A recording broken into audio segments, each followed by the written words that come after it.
सत्यपाल मलिक तत्कालीन गवर्नर थे। मैं आपसे पूछ रही हूँ आपके पास क्या तथ्य है, क्योंकि आप मीडिया को चुनौती दे रहे हैं। अगर आपके पास तथ्य है, मैं आपको चुनौती देती हूँ, दिखाइए। शहीद 4 घंटे बहस करेंगे। पूछ रहे हैं, ये बताइए। मैं कहती हूँ 4 घंटे बहस करेंगे।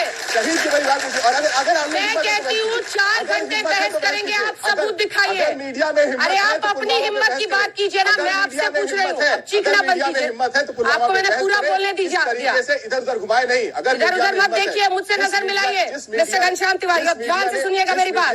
मीडिया की आप बात करें, अब सुनिए, फिर चिल्ला रहे आप लगातार। मैं आपकी बात के जवाब दे रहा हूं। आप पहले आपने पूरी बात सुनी नहीं है, आप पहले सुनिए।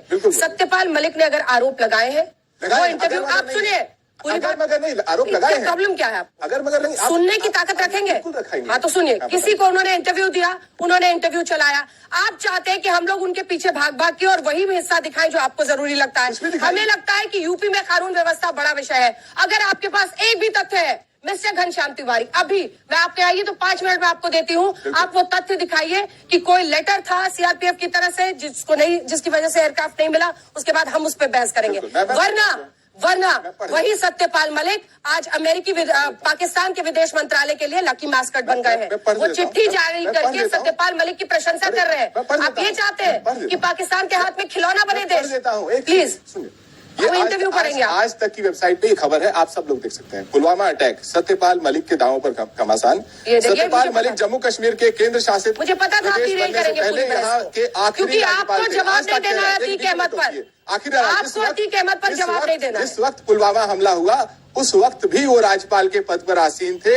एक इंटरव्यू के दौरान सत्यपाल मलिक ने उस ये इनका तथ्य है, ये आज तक पे है। ये आपका तथ्य है, ये आपका तथ्य है। मैं कह रही हूँ तथ्य, आपको सबूत समझ में आता है? देखिए घनश्याम तिवारी, बहस को डिरेल मत कीजिए।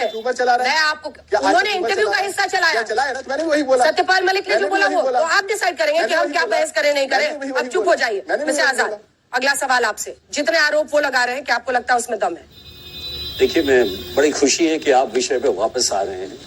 2 बिंदुओं पे अपने युवा साथियों का ध्यान आकर्षित करना चाहता हूं। देखिए, पुलिस रिमांड और पुलिस की हिफाजत में ये 2 अलग अलग चीजें हैं। जब हम पुलिस रिमांड की बात करते हैं तो पुलिस रिमांड कोर्ट से लिया जाता है और वो जो अक्यूज्ड व्यक्ति है उससे वो क्वेश्चनिंग की जाती है, उस समय उसको कहा जाता है पुलिस रिमांड। पुलिस की हिफाजत में तो बहुत सारे लोगों की हत्या हुई है, लेकिन ये हत्या बिल्कुल अलग है। दूसरी बात क्या है कि इसमें पूर्ण रूप से प्रयागराज पुलिस का फेलियर है, उनकी गलती है कि उन्होंने व्यावसायिक रूप से जो सुरक्षा करनी चाहिए थी वो सुरक्षा नहीं की। इसमें कोई कंप्लिसिटी की बात नहीं कर रहा हूं, मैं व्यावसायिक रूप से, व्यावसायिक दृष्टिकोण से उसको देख रहा हूं। जो 5 चीजें थी, जो 5 मुख्य जो उनके फेलियर्स थे, वो साफ पता लग रहे थे कि उनको वो एक घेरा उन्होंने नहीं लगाया था, उनके पास बिल्कुल लोग आ गए थे, गाड़ी जो है बहुत दूर पार्क। वीडियो देखा है सर आपने? हम अभी टेलीविजन स्क्रीन पर दिखा रहे हैं। ऐसा लग रहा है कि खिलवाड़ कर रही है पुलिस, जो है वहां पर खिलवाड़ कर रही है। जैसे बच्चे खेलते हैं खिलौना से और दूर दूर से कोई मार रहा है, पीछे से जा रहे हैं। मतलब उन्होंने अपनी पिस्टल तक नहीं निकाली। क्या वजह थी? अब बताया जा रहा है कि हाँ मीडिया के बहुत लोग थे, बट आपका कुछ तो रिस्पॉन्स रहा होगा ना। आपका फर्स्ट रिस्पॉन्स है क्या? आप ऐसे हथकड़ी लेकर चल रहे हैं, मीडिया वालों से बात कर रहे हैं, किसी की चेकिंग नहीं हो रही है। जहां पर चेकिंग करानी होती है तब तो 10, अगर कोई वीआईपी भाषण दे रहा है तब तो इसी मीडिया की 10 राउंड चेकिंग होती है। कैमरा तक हमारे जाते हैं एक्सरे से, हमारे एक हम सबकी फ्रिस्किंग होती है। फिर यहाँ पे क्यों तमाशा हुआ?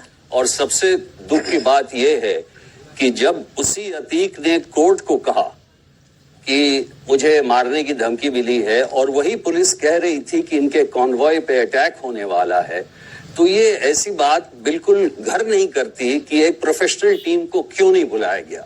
एक और बात कहना चाहूंगा, यूपी पुलिस अब तक बहुत अच्छा कर रही थी। इस व्यक्ति के खिलाफ पहला कन्विक्शन मिला था, आपको मालूम होगा, पहला कन्विक्शन मिला था।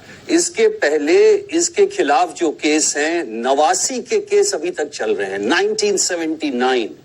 तो जब इसको एक कन्विक्शन मिल चुका था तो ये पुलिस के फेवर में था कि इसको अच्छी तरह हिफाजत में रखते और इनके खिलाफ अगर केसेस ठीक से प्रोसिक्यूट किए जाते तो आज वो फिर उसका कन्विक्शन। आपको क्या लग रहा है? निश्चित वैसी साहब कह रहे हैं कि ऐसा लग रहा है कि पुलिस तो दूल्हे के बारात में गई हुई थी, वहां पर बारात में थी या मंगनी में थी, ये तो उस वीडियो में साफ नजर आ रहा है। क्योंकि अगर जिस व्यक्ति के लिए आप कॉन्वॉय बनाते हैं वहां अदालत में लिख करके देते हैं, सुप्रीम कोर्ट से जब अतीक ने सुरक्षा मांगी थी तो क्या कहा था? ये कहा था सुप्रीम कोर्ट ने कि आपको स्टेट मशीनरी पे विश्वास होना चाहिए। अगर कोई व्यक्ति है, ना कोई बाउंड्री कवर की गई, मीडिया के आड़ में अपनी नाकामी छिपाई जा रही है। दूसरी चीज, स्वतंत्र देव सिंह, सुरेश खन्ना और इनके विधायक सेलिब्रेट कर रहे हैं। बीजेपी का कानपुर का युवा मोर्चा उसको सेलिब्रेट कर रहा है। अगर इस तरह के कोल्ड ब्लडेड मर्डर को अगर कोई सेलिब्रेट करेगा, कोई आसमानी फैसला बताएगा, कोई कहेगा न्याय हो गया, अपनी कानून व्यवस्था की नाकामी को छिपाने के लिए। जालौन में एक बेटी की हत्या होती है, राजूपाल आपने दिखाया था जब राजूपाल की हत्या हुई थी तो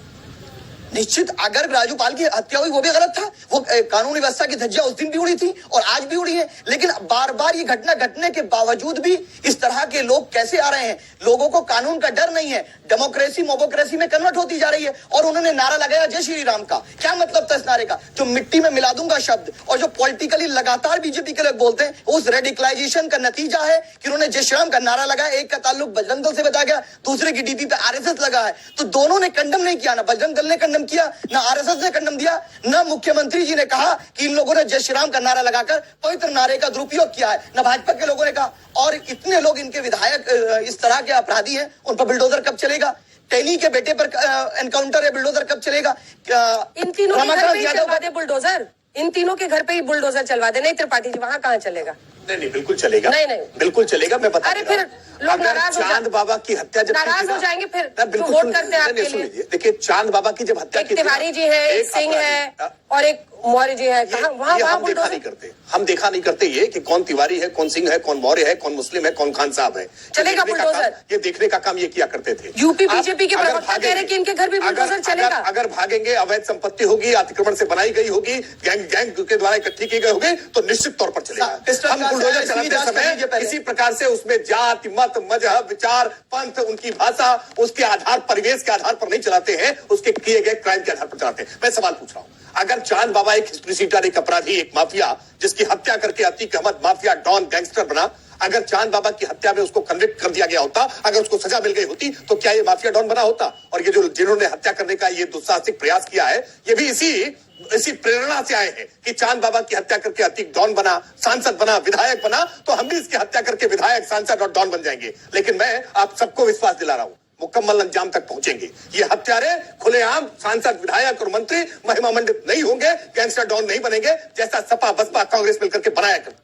राजीव जी से मैं कमेंट ले लेती हूँ। राजीव जी वो कह रहे हैं कि आप पर भरोसा कैसे करें?